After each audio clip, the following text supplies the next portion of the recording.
الحمد لله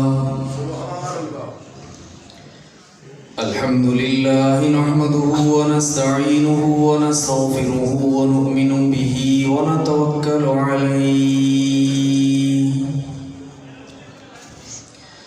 ونعوذ بالله من شرور أنفسنا ومن سيئات أعمالنا من يهده الله فلا مضل له ومن يضلله فلا هادي له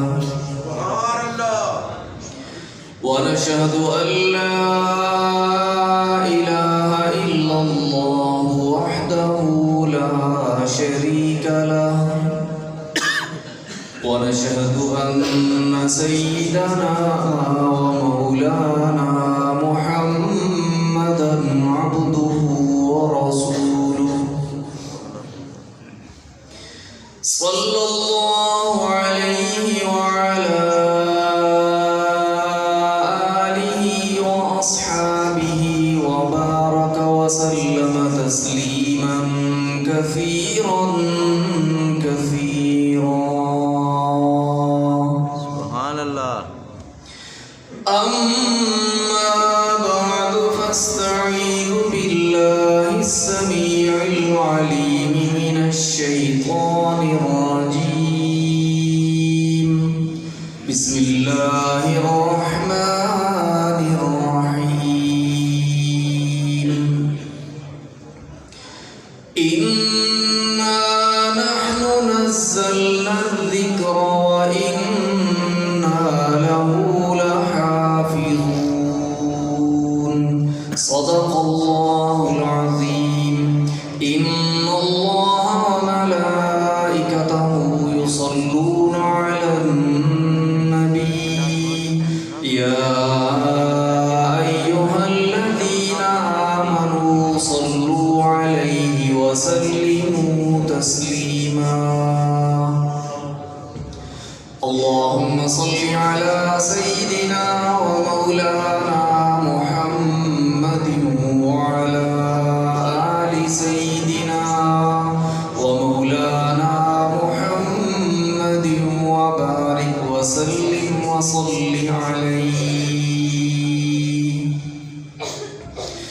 اللهم بارك على سيدنا ومولانا محمد وعلى آل سيدنا ومولانا محمد وبارك وسلم وصل عليه. زباں پر مومنوں کے جب بھی ذکر تاجدار آئے تو لازم ہے کہ اس کے بعد ذکر جاریہ آئے. خلافت راشدہ، خلافت راشدہ. ابو بکر و عمر عثمان و حیدر باغ جب ہو تو پھر کیوں کرنا باغ مصطفیٰ میں بہار آئے. سبحان اللہ.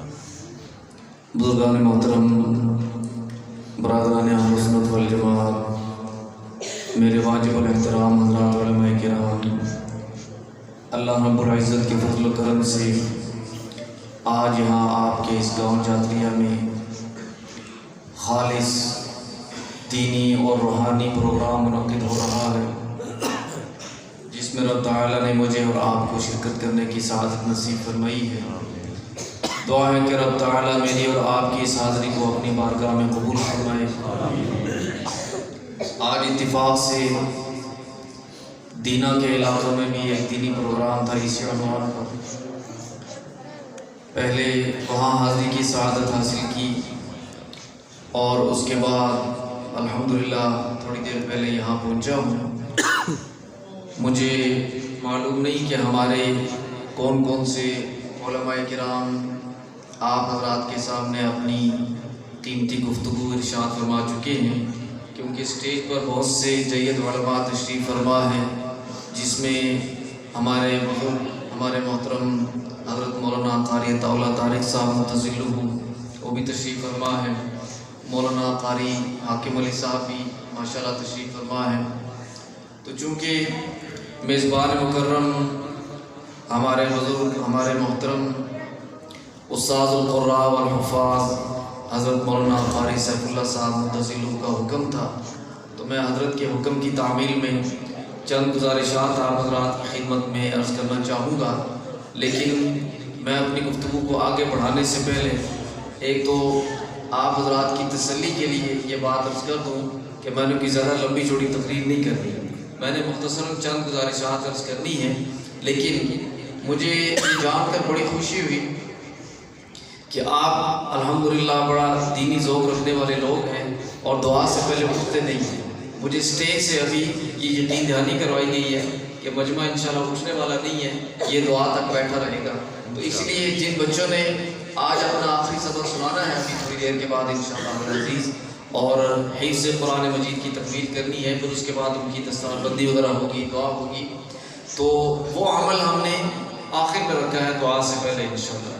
تو اس سے پہلے میں آپ حضرات کی خدمت میں چند ضروری گزارشات عرض کرنا چاہوں گا، لیکن میری درخواست ہوگی کہ آپ تھوڑا سا توجہ سے بیٹھیے گا، کیونکہ میں خطیب تو ہوں نہیں، خطیب حضرات ہوتے ہیں نا وہ بار بار لوگوں کو خود ہی متوجہ کر لیتے ہیں، تو مجھے تو وہ طریقے نہیں آتے، میں تو سمپل سادی سی بات عرض کرتا ہوں۔ سب سے پہلی بات یہ کہ اس پروگرام کا عنوان قرآن مجید فرقان حمید ہے، اور ابھی تقریباً 3 ہفتوں کے بعد انشاءاللہ العزیز رمضان کا رحمتوں اور برکتوں والا مہینہ شروع ہونے والا ہے، جو کہ نزول قرآن کا مہینہ ہے۔ رمضان اور قرآن میں ایک خاص مناسبت ہے، اور الحمدللہ آپ کے اس مجمع میں بہت سے قرآن کے حفاظ بیٹھے ہیں، جیسے مولانا سمیع اللہ صاحب فرما رہے تھے کہ جامعہ حنفیہ جہلم سے پڑھے ہوئے بھی ماشاءاللہ بہت سارے ساتھی مجھے نظر آ رہے ہیں۔ تو یہ سارے قرآن کے حافظ، چاہے وہ بزرگ ہوں یا نوجوان ہوں، وہ میری اس بات کی تصدیق کریں گے کہ اگر یہ رمضان نہ ہوتا تو حافظوں کو قرآن یاد نہ ہوتا۔ یہ اللہ نے بنائی حافظوں کی، اس مہینے کی برکات ہے کہ الحمدللہ حافظوں نے قرآن پاک کو یاد رکھا ہوا، یہ خاص برکات ہے اس مہینے کی۔ لیکن دیکھیں ہماری کتنی بدقسمتی ہے۔ آج ابھی میں دیکھ رہا تھا ایک بچہ، مولانا ماشاءاللہ بڑا پرجوش خطاب فرما رہے تھے، تو ایک بچہ ان کی ویڈیو بنا رہا تھا، تو وہ چھوٹا سا بچہ ہے، تو ویڈیو بناتے ہوئے نا اس نے وہ موبائل کو پورا چاروں طرف گھمایا، تو میں اس کی مہارت دیکھ کر حیران رہ گیا تھا کہ چھوٹا سا بچہ ہے، لیکن اس کو بھی اتنا پتہ ہے کہ اگر سارا مجمع اس میں کور کرنا ہے تو اس کو گھمانا پڑے گا۔ یہ بات میں نے کیوں کی ہے؟ یہ میں نے اس لیے کی ہے کہ یہ جو موبائل فون ہے یہ ہم سب کی ضرورت بھی بن چکا ہے، مجبوری بھی بن چکا ہے، اور اس میں ہماری زندگی کی بہت سی ضروریات جمع ہو گئی ہیں۔ مثال کے طور پہ میری بڑی پکی عادت ہوتی تھی گھڑی باندھنے کی، جب سے موبائل آیا میں نے گھڑی چھوڑ دی، ضرورت ہی کوئی نہیں، کیونکہ ٹائم اس میں آ جاتا ہے۔ تو لوگ ڈائریاں رکھتے تھے جیب میں، خاص طور پہ ٹیلی فون نمبر نوٹ کرنے والی چھوٹی چھوٹی ڈائریاں، اب نہیں رکھتے، کیوں؟ اب بڑا آسان کام ہے نا، اسی کے اندر محفوظ ہو جاتے ہیں نمبر بھی، تو بہت کچھ ہے اس کے اندر۔ لیکن 2 باتیں یاد رکھیں، ہم چونکہ شہروں میں رہنے والے لوگ ہیں، یہاں دیہاتوں کا ماحول تو مجھے پوری طرح اس کا اندازہ نہیں ہے۔ میں نے اپنے بچپن میں ایک چیز دیکھی، یہ آپ 80 کی دہائی میں چلے گئے، جو بزرگ حضرات بیٹھے ہیں، کہ اس دور میں کسی بھی محلے کا، میں شہر کی بات کر رہا ہوں، کسی محلے کا کوئی نوجوان سینما میں فلم دیکھنے چلا جاتا تو پورے محلے میں چہمگوئیاں ہوتی تھی کہ فلانا جو ہے وہ بڑا لوفر ہو گیا، کیوں؟ وہ سینما چلا جاتا، اس عمل کو بہت برا سمجھا جاتا تھا کہ اس نے بہت غلط کام کیا ہے کہ وہ سینما چلا گیا، کیا کرنے کے لیے؟ اس سینما میں کیا ہوتا تھا؟ اب تو میرے خیال میں سینما ہی ختم ہو گیا جی۔ تو سینما میں کیا ہوتا تھا؟ کوئی ایکسرسائز ہوتی تھی جی، خاموش ہو گیا سارا۔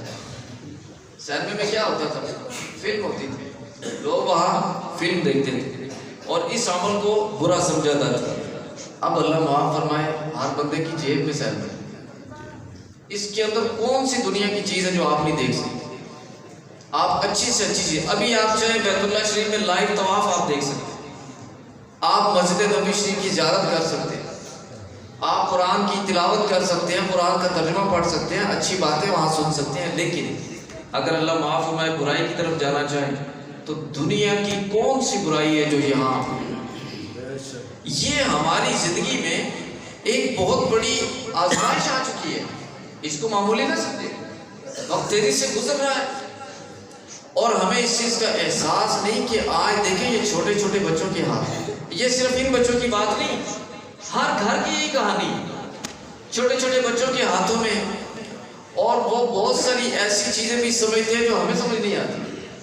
یہ بچے ماشاءاللہ بڑے تیز ہیں، یہ ذہین ہیں، سمجھدار ہیں، حساس ہیں. اللہ پاک نے ہر دور کے مطابق انسان پیدا کیا نا. تو یہ جو نئی نسل ہے ان چیزوں کو یہ پہلے لوگوں سے زیادہ آسانی سے سمجھ لیتی ہے، بہتر سمجھ لیتی ہے. یہاں دینی حوالے سے ہمارے لیے بہت سے خطرات اور خدشات ہیں. اگر آج ہم نے اس طرف توجہ نہ دی تو خدا نہ خواستہ ناقابل تلافی نقصان ہوگا اور ہو رہا ہے. اس کی وجہ میں عرض کرتا ہوں دینی حوالے سے یہاں پر بہت سی کنفیوژن پھیلائی جاتی ہے اور ہم لوگ اس بات کو سمجھتے نہیں ہیں یا سمجھنے کی کوشش بھی نہیں کرتے کہ دین ہم نے سیکھنا کہاں سے. رنگ رنگ کی بولیاں، کوئی کچھ کہتا ہے کوئی کچھ کہتا ہے. اور میں بڑی سادہ سی بات عرض کرنے لگا. سورہ فاتحہ تقریباً ہر مسلمان کو آتی ہے، بچوں کو بھی یاد ہوتی ہے، بڑوں کو لازمی آتی ہے، ظاہر نماز کی ہر رکعت میں پڑھنی ہوتی ہے. سورہ فاتحہ میں کیا ہے؟ سورہ فاتحہ یاد رکھیں یہ پورے قرآن پاک کا خلاصہ ہے، نچوڑ ہے پورے قرآن کا.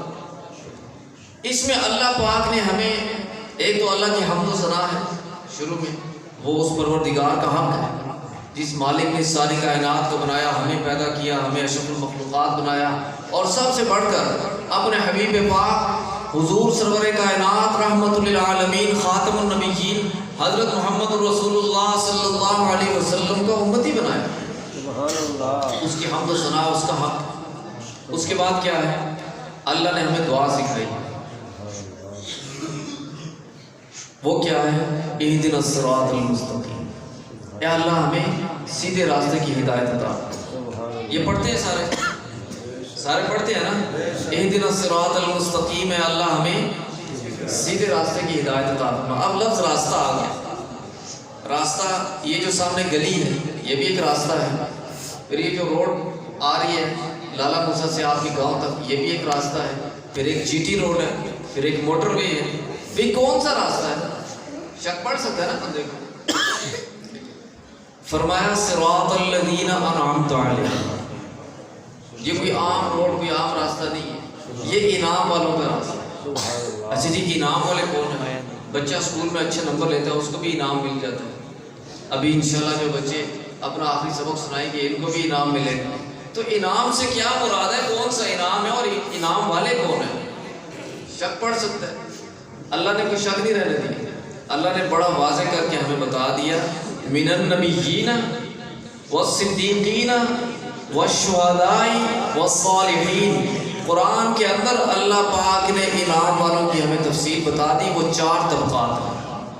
انبیاء علیہ السلام ہیں، صدیقین ہیں جن میں سب سے اولین صحابہ علیہم الرضوان، اہل بیت اطہار رضوان اللہ علیہم اجمعین، والشہداء والصالحین، اور اس کے بعد شہداء اور اولیاء اللہ بزرگان دین، نیک لوگ، علماء ربانیین. یہ اس سے مراد ہے. اب آپ بتائیں یہ میں نے جتنی بات کی ہے یہ کسی فرقے کسی عالم کی نہیں کی، میں نے آپ کو قرآن کی بات بتائی. ٹھیک ہے، یہ بات سمجھ آ رہی ہے؟ تو دین سیکھنا کس سے ہے؟ آج سب سے پہلے تو اس حوالے سے کنفیوژن پھیلائی جا رہی ہے، اور چونکہ جتنے بزرگ حضرات ہیں یہ کبھی کنفیوز نہیں ہو سکتے. کوئی لاکھ کوشش کر کے دیکھ لیکن یہ جو بچے ہیں نوجوان خاص طور پر جن کو کہتے ہیں ٹین ایجر، یہ بیچارے جو کیونکہ ان کو سمجھ نہیں نا دین کی بنیاد نہیں بنی، اور بنی کہاں سے تھی؟ آپ جانتے ہیں کہ دین کی بنیاد کہاں سے بنتی تھی، اب وہاں سے نہیں بن رہی۔ میں آپ کو اس کی وجہ بتاتا ہوں۔ ہمارا یہ خطہ الحمدللہ اللہ پاک نے بڑا نوازا، یہاں بڑے بڑے اولیاء اللہ بزرگان دین گزرے۔ ہمارے اس خطے کے ایک بہت بڑے اللہ کے ولی حضرت خواجہ معین الدین چشتی اجمیری رحمۃ اللہ علیہ، نام سنا نا بھئی، بہت بڑے اللہ کے ولی۔ لاکھوں ہندوؤں نے آپ کے ہاتھ پہ اسلام قبول کیا، آپ کے دست اقدس پر کلمہ پڑھا اور اسلام قبول کیا، لاکھوں ہندوؤں نے۔ اور جب آپ واز کرنے کے لیے تشریف فرما ہوتے، ہزاروں کا مجمع بیٹھ کر آپ کا واز سنتا تھا۔ ایک مرتبہ اسی طرح کسی دینی تبلیغی سفر سے کافی دنوں کے بعد واپس گھر تشریف لائے، بڑے خوش ہیں۔ آپ کی والدہ ماجدہ نے پوچھا، بیٹا کیا بات ہے، آج تو بڑے خوش نظر آ رہے۔ عرض کی، اماں جان میں اس بات پر خوش بھی ہوں اور اللہ کا شکر بھی ادا کرتا ہوں کہ اللہ پاک نے میرے سے دین کی کتنی خدمت کی، میرے ذریعے لاکھوں ہندوؤں کو اللہ پاک نے ایمان کی دولت نصیب فرمائی، اور میرے واز میں ہزاروں لوگ بیٹھتے ہیں، دین کی بات سنتے ہیں، اللہ پاک مجھ سے دین کا کام لے رہے ہیں، تو اس بات پہ خوش بھی ہوں اور اللہ کا شکر بھی ادا کرتا ہوں۔ توجہ ہے، آپ کی والدہ ماجدہ مسکرائی، فرمایا بیٹا اس میں میرا بھی کچھ حصہ ہے۔ سبحان اللہ۔ بات سمجھ آ رہی ہے؟ حیران ہوئے، پوچھا اماں جان آپ کا حصہ کیسے؟ آپ تو کبھی میرے ساتھ گئی نہیں، جو کام الحمدللہ میں کر کے آ رہا ہوں اس میں آپ تو کبھی شریک نہیں۔ فرمایا بیٹا جب تو بہت چھوٹا تھا، شیر خوار تھا، میں نے کبھی بھی بغیر وضو کے تجھے دودھ نہیں پلایا۔ سبحان اللہ، سبحان اللہ۔ آپ اندازہ لگائیں کہ بنیاد کہاں سے پڑی ہے۔ ہم بعض اولیاء اللہ بزرگان دین کے حالات پڑھتے ہیں کہ ان کی مائیں ان کو لوری دیتی تھی قرآن کی تلاوت کر کے، ہر وقت قرآن کی تلاوت، اٹھتے بیٹھتے قرآن کی تلاوت، چلتے پھرتے قرآن کی تلاوت، اور اتنی زیادہ قرآن کی تلاوت سنی کہ جب ماں کی گود کو چھوڑا، ماں کی گود سے اٹھے قرآن کے حافظ بن چکے۔ سبحان اللہ۔ اب آتے ہیں آج کے دور میں، اب دیکھیں نا آہستہ آہستہ وقت گزرتا چلا گیا، حالات بدلتے چلے گئے۔ ہمارے گھروں میں بھی ہم نے اپنی زندگی میں دیکھا کہ مائیاں، نانیاں، دادیاں، بوڑھے وہ موٹے موٹے شیشوں والے چشمے لگا کے صبح بڑا سا انہوں نے پاک رکھا ہوا ہے جی، موٹے موٹے حروف والا، اور فجر کے فوراً بعد گھر میں قرآن کی تلاوت کی آواز گونجنی شروع ہو جاتی۔ ہر گھر میں یہ ہوتا تھا، کیا آج بھی ہے؟ آج اٹھتے ہی پہلا کام وہ ٹی وی کا ریموٹ جی، یا یہ جو یہ ہر آدمی آپ ان چیزوں میں لگتا ہے۔ تو جو کرنے کے کام تھے وہ ہم نے چھوڑ دیے اور ان کاموں میں ہم الجھ گئے۔ تو اس کے علاوہ دین کی بنیادی باتیں، بنیادی چیزیں گھروں میں پتہ چلتی تھی، اب وہ نہیں ہے، خود ماں کو پتہ نہیں ہے۔ آج کے دور کی ایک ماں سے آپ پوچھ کے دیکھیے، اس کو دین کے بنیادی احکامات اور مسائل کا نہیں پتہ، اس نے بچے کو کیا بتا دیں، اس نے بچوں کو کیا سکھانا ہے۔ اور بڑی معذرت کے ساتھ، بظاہر بات لطیفہ ہے لیکن میں بڑے دکھ کے ساتھ ہی بتانے لگا، جب ہماری قوم کے لیڈروں کو دیکھ کر قرآن نہ پڑھنا آئے، سورہ اخلاص نہ پڑھنی آئے، تو پھر کیا حالت ہونی ہے قوم کی؟ یعنی ہم اسی معاشرے کا حصہ نا، وہ لیڈر بھی تو ہم میں سے ہی۔ سورہ اخلاص جیسی چھوٹی سورت جن کو نہیں آتی وہ پڑھنی، کہلاتے مسلمان ہیں، تو پھر ایسی ماؤں نے بچوں کی کیا تربیت کرنی ہے؟ آج اس کے بعد اسکول، کالج، یونیورسٹی میں آ جائیں، وہ تعلیم ضروری ہے، اس کا کوئی انکار نہیں کرتا، لیکن وہاں کتنا دین سکھایا جاتا ہے وہ بھی آپ کو پتہ ہے۔ اب آخری جگہ بچتی ہے یہ مسجد، یہاں بھی دین سیکھنے والی بات بہت کم ہے۔ اس کی وجہ یہ ہے کہ اب آہستہ آہستہ دنیا کے معاملات میں ہم اتنے مصروف ہو گئے، اتنے مشغول ہو گئے، اور دین کی اہمیت ہمارے دلوں میں اتنی کم ہوگی، اب تو ہم ڈھونڈتے ہیں شہروں کے اندر بھی ایسی مسجد ملے جہاں پہ بیان نہ ہوتا، خالی خطبہ ہو، مولوی صاحب جناب خطبہ دیں، نماز پڑھائیں، ہو کام فارغ کریں، ہمارا قیمتی وقت ضائع ہو جائے۔ اور میں آپ کو اپنی ایک بات بتاؤں، میں نے خود کئی دفعہ یہ منظر دیکھا ہمارے ہاں، چونکہ حضرت جیلوی رحمہ اللہ جن کا ابھی تذکرہ آپ سن رہے تھے، ہمارے جد امجد، ان کا معمول ہوتا تھا وہ جمعے کا بیان بڑے اہتمام کے ساتھ فرماتے، اور کم از کم گھنٹہ سوا گھنٹہ ان کا جمعے کا بیان ہوتا تھا. تو یقیناً ہم تو ان کے قدموں کی خاک کے برابر بھی نہیں، کچھ تھوڑی بہت کوشش کرتے ہیں کہ ان کی روٹین کو جاری رکھنے کی. تو جب جمعے کا بیان شروع ہوتا ہے نا، تو کچھ تو لوگ روٹین کے نمازی ہوتے ہیں نا، وہ چہروں سے نام نہ بھی پتہ ہو، شکلوں سے پتہ چل جاتا ہے کہ یہ نمازی ہے. کچھ نئے بھی آتے ہیں، کوئی مسافر آ گیا، کوئی کسی کا رشتہ دار آیا ہوا کسی دوسرے شہر سے، جمعہ پڑھنے آ گیا مسجد میں، نئے چہرے بھی ہوتے ہیں. اچھا، میں نے کئی دفعہ یہ بات نوٹ کی، کوئی بندہ نیا آ گیا، آ کے بیٹھا، تھوڑی دیر ادھر ادھر دیکھتا رہا، گھڑی دیکھتا رہا، اس نے اندازہ لگایا مولوی صاحب نے لمبی شروع کی تھی، مولوی صاحب نے لمبی شروع کر لی ہے، تو مجھے نہیں پیا کام. پھر آہستہ ساتھ والے سے کان میں پوچھتے ہیں کہ بھئی جمعہ کتنے بجے ہوتا ہے، وہ بتاتے ہیں ابھی تو آدھا گھنٹہ رہتا ہے. ادھر سے اٹھے، جوتے پہنے اور مسجد سے باہر. یقیناً وہ کوئی اور مسجد ڈھونڈنے نکلے ہوں گے جہاں بیان نہ ملے. یعنی کسی عالم کے بیان سے ہماری جان جائے، کہیں دین کی بات نہ سننی پڑ جائے، قیمتی وقت نہ ضائع ہو جائے. اور یہ بات آپ بھی اتفاق کریں گے، راہ جاتے کوئی پرانا واقف مل جائے، آدھا گھنٹہ بڑے آرام سے کھڑے ہو کے اس کے ساتھ ہم گپ شپ کر لیں. کرتے ہیں کہ نہیں؟ وہاں کوئی ٹائم کی کوئی پابندی نہیں. یہ گیم کھیلنے بیٹھے، آج یہ بچوں سے پوچھے، ایسی ایسی گیمیں آئی ہوئی ہیں، 3-4 گھنٹے یہ بچہ آرام سے بیٹھ کے گیم کھیل رہا ہے. 3-3 4-4 گھنٹے کوئی مسئلہ کوئی نہیں. کھیلتے ہیں کہ نہیں؟ ایسی ایسی گیمیں آئی ہوئی ہیں، اور میں دلچسپی اتنی ہے بچوں کی. اور گیمیں کھیلتے ہوئے دوسرے ملکوں میں، دوسرے شہروں میں جو رشتہ دار ہوتے ہیں ان کے ساتھ باتیں بھی کر رہے ہوتے ہیں، پتہ نہیں وہ بھی گیم کے اندر آئے ہوئے ہوتے ہیں. ایسی ایسی گیمیں آئی ہوئی ہیں جی. اب یہ جو میں نے جملہ کہا نا، تو بعض بچے ہنس رہے تھے، ان کو میری بات سمجھ آ گئی، ٹھیک ہے نا؟ کہنے کا مقصد یہ کہ دین کے معاملے میں ہمارے پاس ٹائم نہیں ہے، وقت نہیں ہے، اور غیر ضروری فضول کاموں کے لیے ہمارے پاس وقت ہی وقت ہے. بالآخر اللہ کے حضور میں پیش ہونا ہے نا، کیا جواب دیں گے؟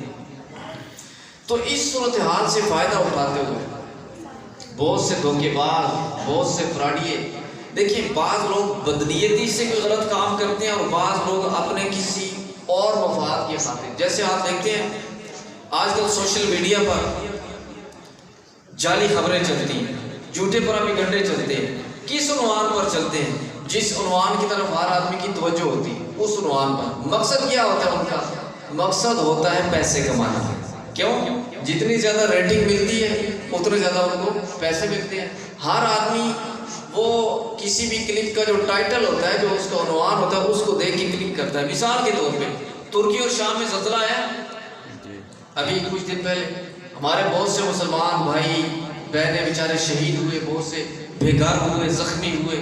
اللہ پاک ان تمام شہداء کے درجات بلند فرمائے، زخمی کو اللہ پاک جلدی شفا عطا فرمائے. اس کے فوراً بعد سوشل میڈیا پر خبریں چلنے لگ گئیں کہ اب جناب چند دنوں کے بعد پاکستان میں زلزلہ آنے والا ہے. یہ چلیے کہ نہیں؟ آپ نے بھی دیکھی ہوگی. آیا جی؟ زلزلہ تو نہیں آیا، لیکن ان کے کلپ بک گئے ہیں، ان کے کلپ بک گئے ہیں. ان کو ریٹنگ کیوں؟ کہ ان کو پتہ ہے کہ اس وقت ہر کسی کے ذہن میں زلزلہ ہے، تو زلزلے کے حوالے سے کوئی کلپ چڑھائیں گے تو فوراً بکے گا. ہر آدمی وہ اس کو کلک کرے گا، چاہے پورا سنے نہ سنے، لیکن ایک دفعہ کلک ضرور کرے گا، ہمیں ریٹنگ مل جائے گی. ٹھیک ہے نا؟ یہ فراڈ آج کل چل رہا ہے. تو دیکھیں دنیا کے معاملات میں میں نہیں پڑھتا، نہ سیاست کے معاملات میں پڑھتا ہوں. میرا مقصد ہے دین کے حوالے سے بات کریں. دینی حوالے سے اتنا دھوکہ، اتنا جھوٹ، اور یہ سمجھتا کون ہے؟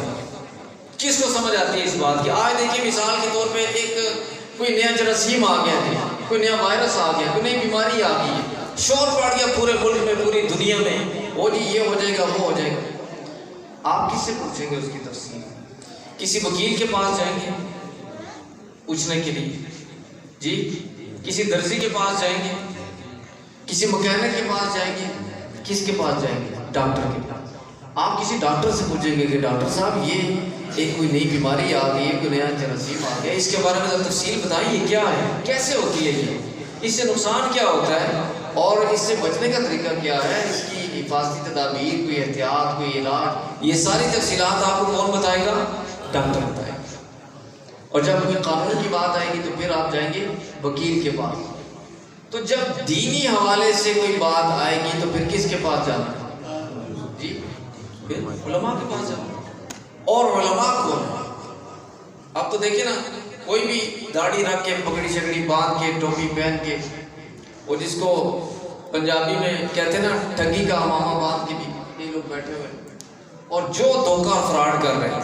اس میں ایک چیز ذہن میں رکھیں، دین کا سلسلہ اگر اتنا کچا ہوتا نا، آپ یقین کریں یہ 1450 سال کا سفر طے کر کے دین آج ہم تک نہ پہنچتا. یہ اسی دور میں کام ختم ہو چکا.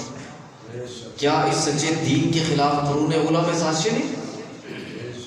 آپ جانتے ہیں نا، علماء سے سنتے رہتے ہیں نا، کیا ہمارے آقا صلی اللہ علیہ وسلم کی حیات طیبہ میں دین کو مٹانے کی سازشیں نہیں؟ آپ خود بتائیں. یہ نبوت کا جھوٹا دعوے دار مسیلمہ کذاب، ظاہر ہے کہ نبی پاک صلی اللہ علیہ وسلم کے بعد جو بھی دعویٰ کرے گا وہ جھوٹا ہی ہوگا. اور یہ تو علماء نے اس پہ باقاعدہ فتویٰ دیا ہوا ہے کہ جھوٹے مدعی نبوت سے اگر کوئی دلیل طلب کرے وہ بھی کفر کرے گا. اسے تو دلیل بھی طلب نہیں کر سکتی، اس کی ضرورت نہیں ہے، کیونکہ نبی علیہ السلام کے بعد نہ کوئی نبی آ سکتا ہے، نہ کوئی رسول آ سکتا ہے، نہ کوئی نئی شریعت آ سکتی ہے، نہ کوئی نئی کتاب آ سکتی ہے. یہ سارا سلسلہ آپ صلی اللہ علیہ وسلم پر ختم ہو چکا ہے. تو مسیلمہ کذاب نے کب دعویٰ کیا تھا؟ آپ صلی اللہ علیہ وسلم کی حیات طیبہ میں دعویٰ کیا تھا. تو میرے کہنے کا مقصد یہ کہ دین کا سلسلہ اتنا کچا نہیں ہے. اب دیکھیے یہ بات ذرا سمجھیں، خاص طور پہ یہ جو نوجوان بیٹھے ہوئے ہیں، نوجوانوں کو بات سمجھ آ رہی ہے نا؟ جی. ہم الحمدللہ جب مدارس میں درس نظامی کا نصاب پڑھتے ہیں، یہ جو عالم کلاس ہوتی ہے، ایک سلیبس ہے، ایک نصاب ہے، اس میں پہلے تقریباً 10 سال ہم مختلف علوم اور فنون پڑھتے ہیں، اور جیسے جیسے آگے بڑھتے ہیں ویسے ویسے ہمیں قرآن پاک اور آپ صلی اللہ علیہ وسلم کے مبارک ارشادات کی اہمیت، فضیلت وہ سمجھ آنی شروع ہو جاتی ہے، مزید سمجھ آنی شروع ہوتی ہے جیسے جیسے آگے بڑھتے ہیں. اور اس کے بہت سے ضمنی علوم، دیکھیے بچہ قرآن پڑھنے آتا ہے نا مسجد میں، تو قاری صاحب پہلے دن قرآن پاک ہاتھ میں پکڑاتے ہیں بچے کو. جی پہلے دن کیا پڑھاتے ہیں؟ نورانی قاعدہ، الف با تا سا، یہ پڑھاتے ہیں نا. تو آپ مجھے بتائیے نورانی قاعدہ یہ قرآن کا کوئی پارہ ہے؟ قرآن کا حصہ ہے، لیکن وہ پڑھنے کے لیے ضروری ہے. جب تک نورانی قاعدہ نہیں پڑھیں گے قرآن پڑھنا نہیں آئے گا.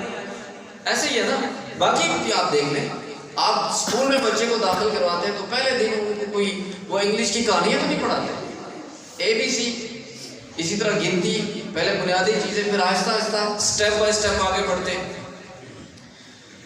تو تقریباً 10-12 سال مختلف علوم اور فنون پڑھنے کے بعد جب اساتذہ کرام اس نتیجے پر پہنچتے ہیں کہ مختلف امتحانات سے گزرنے کے بعد بچہ اب اس قابل ہو سکتا ہے کہ اس کے ہاتھ میں حدیث کی کتاب پکڑائی جائے، یہ حدیث پاک کی اہمیت کو، اس کی فضیلت کو، اس کے بنیادی اصولوں کو، دیکھیں حدیث پاک کے اصول ہیں بنیادی، ان کو جان چکا ہے اچھی طرح، پھر اس کے بعد حدیث کی کتاب پکڑاتے ہیں.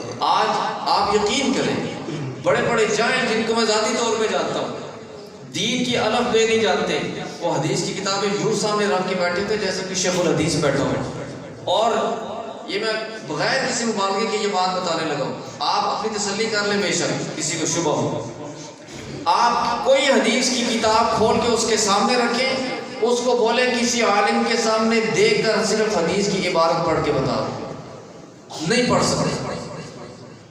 الفاظ میرے یاد رکھیے گا، کسی عالم کے سامنے بیٹھ کے حدیث پاک کی عبارت کتاب کھول کر دیکھ کر انگلی رکھ کر پڑھ کے بتا دوں، میں اپنی ساری باتیں واپس لے نہیں پڑھ سکتی. لیکن اتنا دھوکہ، کیونکہ وہاں دیکھیں وہاں آپ تحقیق نہیں کر سکتے کسی بات، وہ پردے کے پیچھے والا معاملہ ہے. اب ہوتا کیا، ہم الحمدللہ درس نظامی میں جب 10-12 سال پڑھ کے آتے ہیں، عام لوگ یہ سمجھتے ہیں کہ حدیث کیا ہے.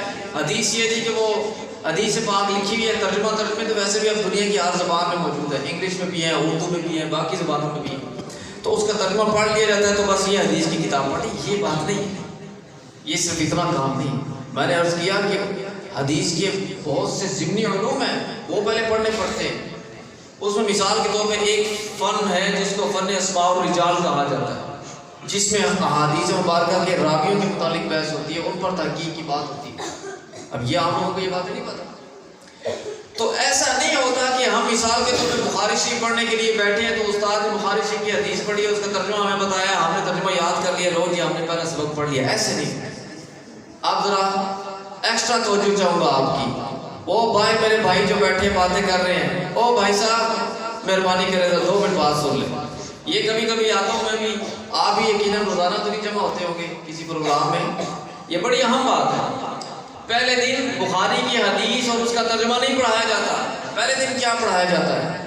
پہلے دن ہمیں سند پڑھائی جاتی ہے۔ سند کا کیا مطلب؟ ہمارے حضرت شیخ الحدیث صاحب دامت برکاتہم پہلے دن جب بخاری شریف پڑھنے بیٹھے، وہ 10-12 سال مختلف فنون پڑھنے کے بعد انہوں نے پہلے دن ہمیں سند یہ پڑھائی کہ آج میں فلاں بن فلاں آپ کو یہ حدیث شریف کی کتاب بخاری شریف پڑھانے بیٹھا ہوں، میں نے یہ بخاری شریف جو ہے یہ اپنے فلاں استادوں سے پڑھی، انہوں نے اپنے فلاں استادوں سے پڑھی، انہوں نے اپنے فلاں استادوں سے پڑھی۔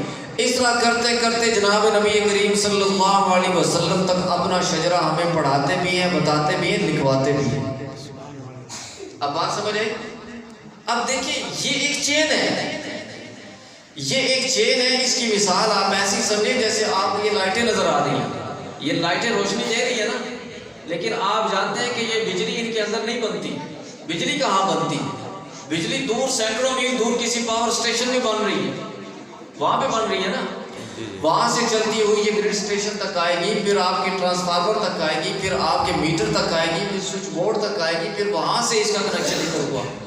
اب اگر درمیان میں جتنے بھی ذرائع ہیں، جتنے بھی واسطے ہیں، کسی بھی جگہ سے اگر ڈسکنیکٹ ہو جائے، یہ تاریں، بٹن، یہ لائٹیں ادھر ہی رہیں گی لیکن ان میں روشنی نہیں آئے گی۔ اب اگر میری بات کو آپ تھوڑی سی توجہ فرمائیں گے تو آپ کو انشاءاللہ بات سمجھ آ جائے گی کہ یہ دین کا سلسلہ اتنا کچا نہیں ہے کہ اس کو کوئی ایرا غیرہ اٹھ کر جناب دین کا حلیہ بگاڑنا شروع کر دے اور دین نعوذ باللہ بگڑ جائے گا، ایسی بات نہیں۔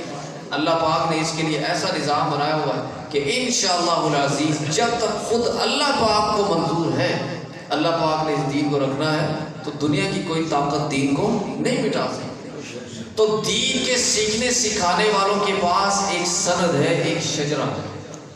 اور یہاں جتنے فراڈیے بیٹھے ہوئے ہیں، آپ ذرا ان کے شجرہ تو پتہ کر کے بتائیں مجھے، کوئی پتہ ہی نہیں کہاں پڑھا ہے، کس سے پڑھا ہے، پھر عجیب الٹی باتیں کرنی شروع کر دیتے ہیں۔ تو بہرحال یہ بات میں نے اس لیے شروع کی کہ ہمارے نوجوان آج ان فراڈیوں کے ہاتھوں شکار ہو رہے ہیں، اپنا دین اور ایمان ضائع کروا رہے ہیں، کیونکہ وہ باتیں ایسی بتا رہے ہیں کہ جس سے دین اور ایمان سیدھا خطرے میں۔ اب انہی لوگوں نے ایک نیا کارنامہ یہ کیا کہ تراویح جیسی عظیم عبادت کو متنازع بنا دیا، اور کہتے کیا ہے وہ جی آپ صلی اللہ علیہ وسلم نے تو جناب پورا مہینہ پڑھی، کوئی نہیں، کوئی کہتا ہے جماعت کے ساتھ نہیں پڑھی، کوئی کہتا ہے صرف اتنے دن پڑھی، کوئی کہتا ہے نہیں جی وہ تو تہجد کی نماز تھی، یہ تھا وہ تھا، اس طرح کنفیوز کر کے۔ اور میں نے جیلوں میں پڑھے لکھے لوگ جو ہوتے ہیں نا، ان کو ویسے بھی زیادہ اس چیز کی خواہش ہوتی ہے کہ ہمیں کہیں نہ کہیں سے کوئی تھوڑا سا حوالہ مل جائے تو ہماری جان چھوٹ جاتی ہے۔ مثلا کسی نے کہہ دیا کہ وہ جی یہ فرائض ضروری ہے، یہ سنتے نوافل جو ہے وقت ہو تو پڑھ لے، مرضی ہو تو پڑھ لے، ورنہ کوئی نہیں، خیر میرے لو جی وہاں تک نا گل ہوئی نا بڑی، مولوی نے خواہ وقت پایا سر مشکل دین دس لے سر جی ایتھے بڑی گنجائشیں لبدیاں پہ، وہ گنجائشیں ڈھونڈتے ڈھونڈتے دین سے نہ ہاتھ دھو بیٹھنا۔ خدا کا واسطہ بات سمجھنے کی کوشش کرو۔ اور بڑی بدقسمتی ہے ہمارے ملک کے ایک صدر رہے، دنیا سے جا چکے ہیں اس لیے میں نام نہیں لوں، صدر ملک کا سب سے بڑا عہدہ، انہوں نے بیان دیا میں علماء سے اپیل کرتا ہوں کہ سود کے مسئلے میں کوئی گنجائش پیدا کریں۔ یہ صدر صاحب نے بیان دیا، باقاعدہ اخبارات میں چھپا، بڑی بڑی سرخیوں میں چھپا۔ علماء سے کیا اپیل کرتا ہوں کہ سود کے معاملے میں کیا کریں، گنجائش پیدا کریں۔ بھئی علماء کو کیا تکلیف ہے؟ سود ساری دنیا کھا رہی ہے نا، سود ساری دنیا کھا رہی ہے، علماء کو کیا تکلیف ہے؟ بات یہ کہ بحیثیت مسلمان اگر دین اسلام کی ہم بات کریں گے تو سود کو قرآن پاک میں اللہ پاک نے اللہ اور اس کے رسول صلی اللہ علیہ وسلم کے ساتھ جنگ کرا دیا۔ کیا کوئی مسلمان سوچ سکتا ہے؟ اور پھر قرآن کی بات ہے نا، پھر سود سے منع کہاں کیا گیا؟ قرآن میں۔ تو قرآن کے احکامات، قرآن کے الفاظ، وہ تو بہت بڑی بات۔ یہ بات میری یاد رکھیں، ساری دنیا مل کر بھی قرآن پاک کی ایک زیر زبر، ایک نقطہ بھی اپنی جگہ سے آگے پیچھے نہیں کر سکتی۔ اس لیے کہ میں نے شروع میں جو آیت کریمہ پڑھی، اللہ پاک نے کیا فرمایا؟ اِنَّا نَحْنُ نَزَّلْنَا الذِّكْرَ وَإِنَّا لَهُ لَحَافِظُونَ۔ اس پاک کلام کو نازل بھی ہم نے کیا، اس کی حفاظت بھی ہم کریں۔ اور اللہ پاک نے اس کے لیے کیسے کیسے سبب پیدا کیے ہم سوچ بھی نہیں سکتے۔ میں اس طرح بھی آتا ہوں لیکن میں اپنی بات مکمل کروں۔ اب کیا ہوا؟ اب بحیثیت مسلمان قرآن مجید فرقان حمید، ایک تو یہ بھی بعض جاہلانہ باتیں کرتے ہیں، بڑے بڑے پڑھے لکھے لوگ۔ دیکھیں، ایک آدمی کے پاس 150 ڈگریاں ہوں، دنیا کے بڑے بڑے ملکوں کی ساری یونیورسٹیوں کی ڈگریاں لے کے آ جائیں، اور اس بیچارے کو وضو کے مسائل نہ پتہ ہو، تو دینی حوالے سے کیا ہوگا؟ جاہل ہی ہوگا نا۔ دینی حوالے سے تو جاہل ہوگا، دنیا کے اعتبار سے بہت پڑھا لکھا ہوگا، بڑا جناب ماسٹر ڈگری ہولڈر ہوگا، پی ایچ ڈی ہوگا، دینی حوالے سے کیا ہوگا؟ جاہل ہوگا، کیونکہ اس کو دین کا نہیں پتا۔ تو لوگ کہتے ہیں کہ وہ کیا فائدہ جی قرآن پڑھنے کا، مطلب ہی نہیں پتا۔ کوئی کہتا ہے جی کیا فائدہ قرآن پڑھنے کا، عمل ہی کوئی نہیں۔ بھئی عمل نہ ہونا، مطلب نہ پتا ہونا، یہ ہمارا فالٹ ہے، اس سے ہم انکار نہیں کر سکتے، یہ ہماری کمزوری ہے، کوتاہی ہے ہماری۔ لیکن یہ یاد رکھیں، قرآن اللہ کا کلام ہے، قرآن کو بغیر سمجھے بھی پڑھیں تب بھی اس پر ثواب ملتا ہے۔ یہ میں نہیں کہہ رہا، یہ کوئی فرقہ نہیں کہہ رہا، یہ ہمارے آقا صلی اللہ علیہ وسلم کا فرمان ہے۔ ایک صحابی نے پوچھا تھا، یا رسول اللہ صلی اللہ علیہ وسلم، قرآن کو سمجھ کر پڑھیں تب ثواب ملتا ہے یا بغیر سمجھے پڑھیں تب ثواب ملتا ہے؟ نبی علیہ السلام نے فرمایا، اس کو سمجھ کر پڑھو تب بھی ثواب ہے، بغیر سمجھے پڑھو تب بھی ثواب ہے۔ سبحان اللہ۔ یہ پڑھنے کا ثواب اپنی جگہ، یہ وہ الگ بحث ہے کہ اس کو سمجھنا پھر اس پر عمل کرنا۔ ظاہر ہے قرآن پر عمل کرنا اس کے نزول کا مقصود ہے، وہ ایک ذاتہ حیات ہے۔ جب ذاتہ پتہ نہیں ہوگا عمل کس چیز پہ کریں گے ہم؟ اس میں اللہ پاک نے ہماری دونوں جہانوں کی کامیابی رکھی ہے، کس پر؟ قرآن پر عمل کرنا۔ لیکن صرف پڑھنے کا ثواب، اس کا انکار نہیں کیا جا سکتا۔ اب ہم سب الحمدللہ مسلمان ہیں، قرآن سے ہمارا تعلق، قرآن سے ہماری محبت ہے، قرآن سے ہماری عقیدت ہے۔ آج میں آپ سے پوچھتا ہوں، کیونکہ دنیا میں بعض مسلمانوں کے اندر عقیدت اور محبت کے جذبات ذرا اور طرح کے ہیں۔ ہمارے اس خطے میں چونکہ بہت سے اولیاء اللہ بزرگان دین کا فیض ہے، ہمارے اندر عقیدت ذرا اور طرح کی ہے۔ دنیا میں بعض مسلمان ایسے بھی جو قرآن پاک کو جہاں بیٹھے ہوتے ہیں ساتھ زمین پہ رکھ لیتے ہیں۔ آپ ایسا کر سکتے ہیں؟ نہیں بھئی، یہ مجمع میں جتنے لوگ بیٹھے ہوئے ہیں، جہاں آپ بیٹھے ہوئے قرآن پاک کو ساتھ نیچے زمین پہ رکھ سکتے ہیں؟ نہیں رکھ سکتے نا۔ کیوں؟ اس کا ادب ہے، اس کا ایک احترام ہے۔ ہم اس کی طرف کمر نہیں کر سکتے، اس کی طرف پاؤں نہیں کر سکتے، اس کو اپنے سے اونچے الماریوں میں رکھتے ہیں، ٹھیک ہے نا؟ تو عقیدت اور محبت۔ پھر دنیا میں کہیں قرآن پاک کی کوئی توہین کر دیں، کچھ بدبختوں نے کچھ عرصہ پہلے بھی کی ہے بعض ملکوں میں، ہم نے احتجاج کیے، جلوس بھی نکالے، ریلیاں نکالی، جلسے کیے، پروگرام کیے، قراردادیں کی، جس انداز سے بھی اس پر احتجاج کیا۔ کیوں؟ ہمارا دل دکھتا ہے۔ یہ اللہ کا پاک کلام ہے، یہ مقدس کتاب ہے، آخری آسمانی کتاب ہے، سب سے مقدس کتاب ہے۔ تو کیا بحیثیت مسلمان ہم اپنے آپ سے اگر یہ سوال کریں کہ ہم دعویٰ تو کرتے ہیں قرآن سے عقیدت کا، محبت کا، ہمارا تعلق کیا قرآن سے؟ بھی بات سمجھ آ رہی؟ بھئی اگر تھک گیا تو میں نہیں کرو۔ اچھا، یہ نوجوان بھائیوں سے میری درخواست ہے، میں یہ ساری باتیں صرف آپ کے لیے کر رہا ہوں، ان بزرگوں سے میں نے کوئی بات نہیں کرتا، یہ میں صرف آپ کے لیے یہ باتیں کر رہا ہوں، کیونکہ میں یہ دیکھ رہا ہوں کہ ہمارے نوجوانوں کو گمراہ کیا جا رہا ہے۔ میں نوجوان بھائیوں سے درخواست کروں گا تھوڑی دیر کے لیے ذرا توجہ ادھر کریں۔ تو میں کیا بات عرض کر رہا تھا جی؟ ہمارا کیا تعلق ہے جی قرآن سے؟ کیا ہم قرآن کو سمجھتے ہیں؟ نہیں. عمل کرتے ہیں؟ نہیں. 100% تو بہت کم کوئی اللہ کے نیک بندے ہیں جو پوری طرح قرآن پر عمل کر رہے ہیں، ورنہ اللہ معاف فرمائے ہم بڑے کمزور ہیں، گناہگار ہیں. تو تعلق کیا ہے؟ چلے پڑھنے کا ثواب ہے.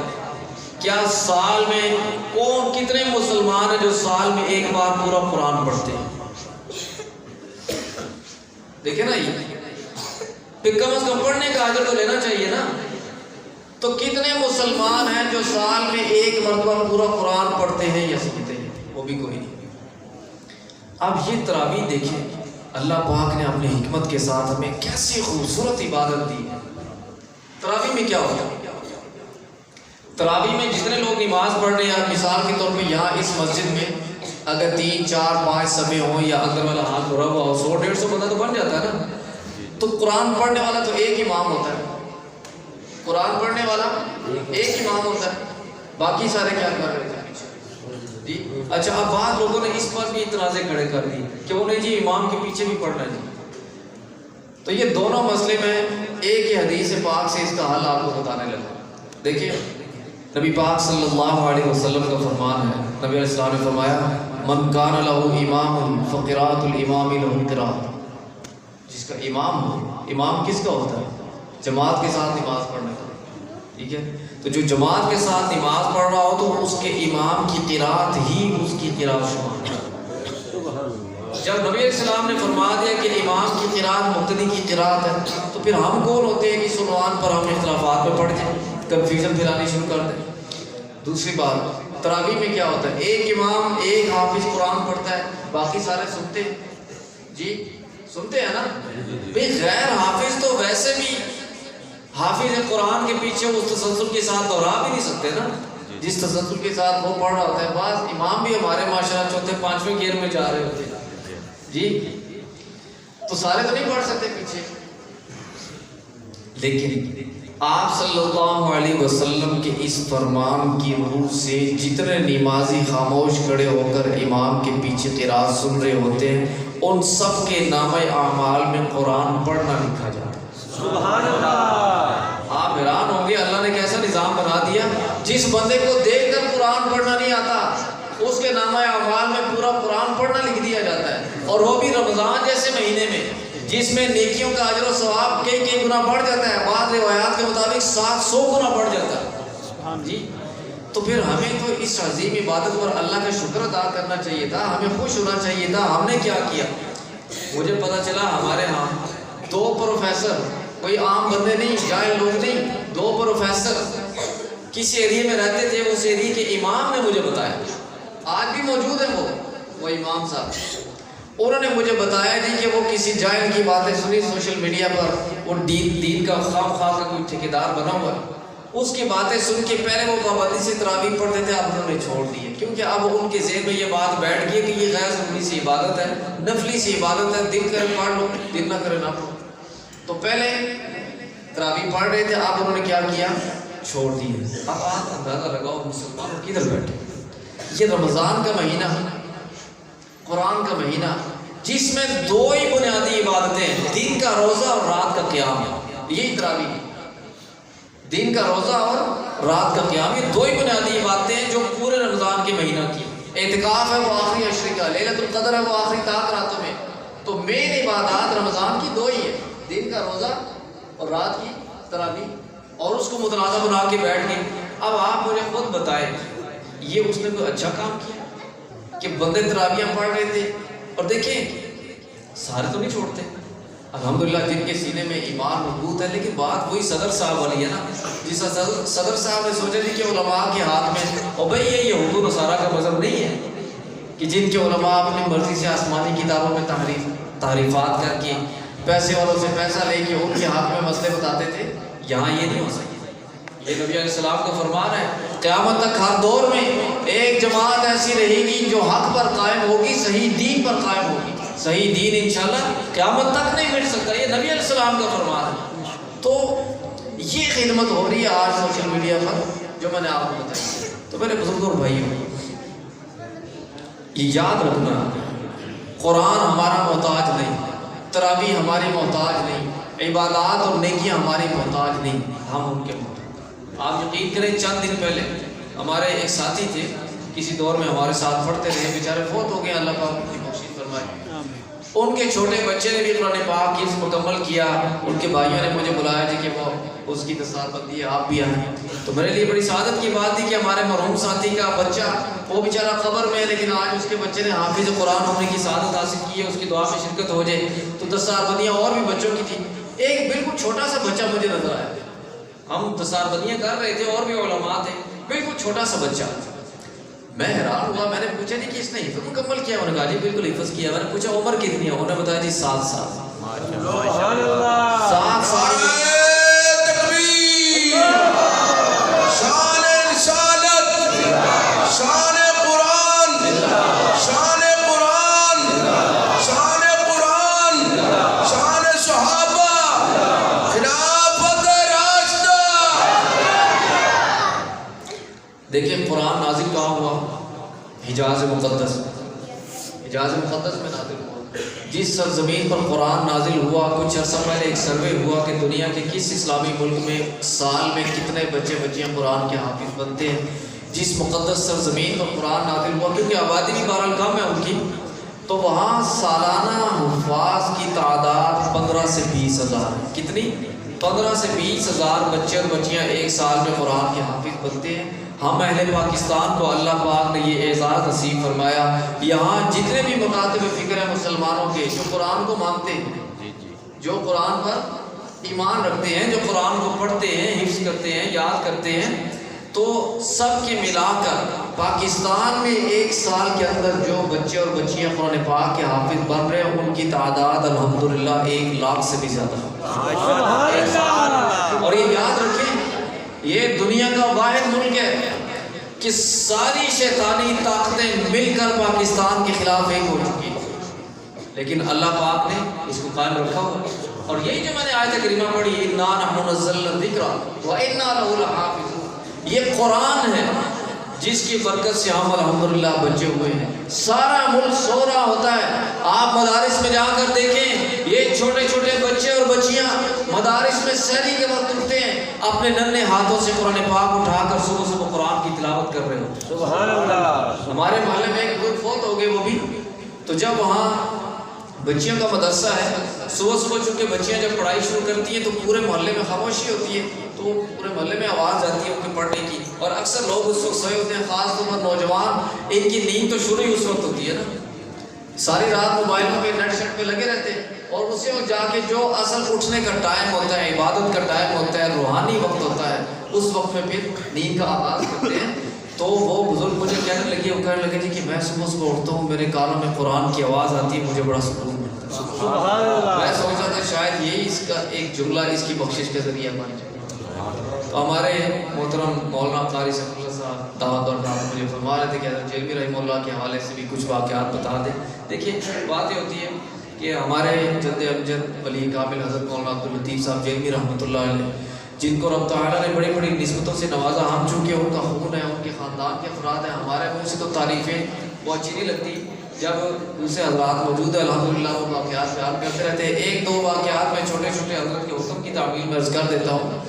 دیکھیے سب سے پہلی چیز یہ کہ ان کو اللہ پاک نے اخلاص جیسی دولت سے دیا، اور ان کا تقویٰ اور ان کا اخلاص، اور پھر ولی کس کو کہتے ہیں؟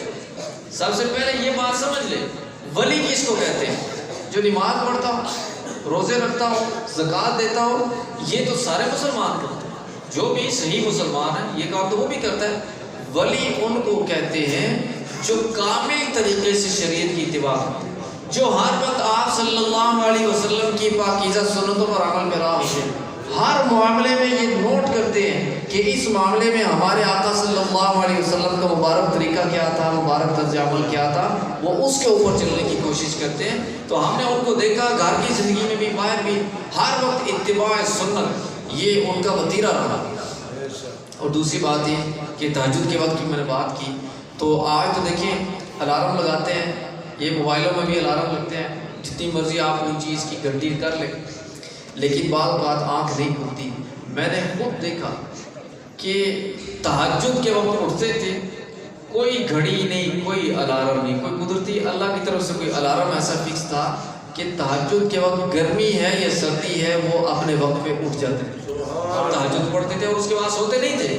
یہ نہیں کہ تہجد پڑھی سو گیا، پھر فجر پڑھی سو گیا، یہ کام نہیں۔ رات کو وقت پہ سوتے تھے یا نہ بھی وقت پہ سوئے۔ اب دیکھیں یہ کہنا بڑا آسان ہے، لیکن عملی طور پر یہ بات ناممکن ہوتی ہے کہ آپ کہیں لمبا سفر کر کے 8-10 گھنٹے کا سفر کر کے آپ رات 2 بجے گھر میں پہنچے، آپ کی روٹین بھی ہو اگر تہجد کی، آپ نہیں اٹھ پائیں گے، کیونکہ تھکاوٹ میں جب آدمی سوتا ہے نا تو پھر نیند کا غلبہ بہت زیادہ ہوتا ہے، جب تک کوئی جگائے نا نماز کے لیے بھی اٹھنا مشکل ہو جاتا ہے۔ اب ہمارے ایک بزرگ انہوں نے بتایا کہ ایک بڑا طویل سفر کر کے ملک سے باہر تھے، ایک بڑا طویل سفر کر کے کسی مسجد میں آئے، وہاں رات قیام تھا، تو مسجد کے ساتھ بھی کمرہ تھا جیسا یہ حجرہ ہوتا ہے، تو وہاں ہم ٹھہرے تھے، رات سوئے۔ وہ کہنے لگے کہ میری آنکھ کھلی، میں نے دیکھا حضرت نہیں، تو میں نے سوچا کہ شاید حضرت کو کوئی حاجت ہو، کوئی ضرورت نہ پڑ جائے ہماری، تو میں اٹھ کے چلا گیا، میں وضوگاہ کی طرف گیا، استنجا خانوں کی طرف دیکھا، لیکن لائٹیں شائٹیں بند ہیں، کچھ بھی نہیں، حضرت نظر نہیں آتے، لیکن میں حیران ہوا، تو میں خاموشی سے مسجد کی طرف آیا، میں نے مسجد کے ہال کا دروازہ آرام سے تھوڑا سا کھولا تو مجھے اندر سے سسکیاں لے کر رونے کی آواز، تو میں نے جب تھوڑا سا اندر جا کے دیکھا تو حضرت سجدے کی حالت میں مسجد کے اندر، میں حیران رہ گیا کہ اتنی تھکاوٹ میں اور پھر اس بڑھاپے میں کس نے جگایا حضرت کو؟ تو یہ قدرتی اللہ کی طرف سے ایک الارم تھا ان کا کہ جتنی بھی تھکاوٹ ہو، سفر ہو، بے آرامی ہو، لیکن اپنے وقت میں دیکھیں یہ بات ہوتی ہے اللہ کے ساتھ تعلق کی، جس کا تعلق صحیح معنی میں اللہ کے ساتھ جڑ جاتا ہے نا تو پھر وہ ایسی ایسی چیزیں سامنے آتی ہیں جو میرے اور آپ جیسے گناہ گاروں کو نہیں سمجھ پاتے۔ بہرحال دعا فرمائیں کہ اللہ رب العزت اور اکابرین نے جس اخلاص کے ساتھ دین کی محنتیں کی ہیں، اللہ پاک ہمیں ان محنتوں کو آگے جاری رکھنے کی توفیق عطا فرمائے، ہماری نبی نصرت فرمائے، اور ابھی انشاءاللہ العزیز جن بچوں نے قرآن پاک اس مکمل کیا ہے، میں کوشش کروں گا کہ اب مزید وقت ضائع نہ ہو اور جتنا جلدی ہو سکے ان کو بلا لیا جائے۔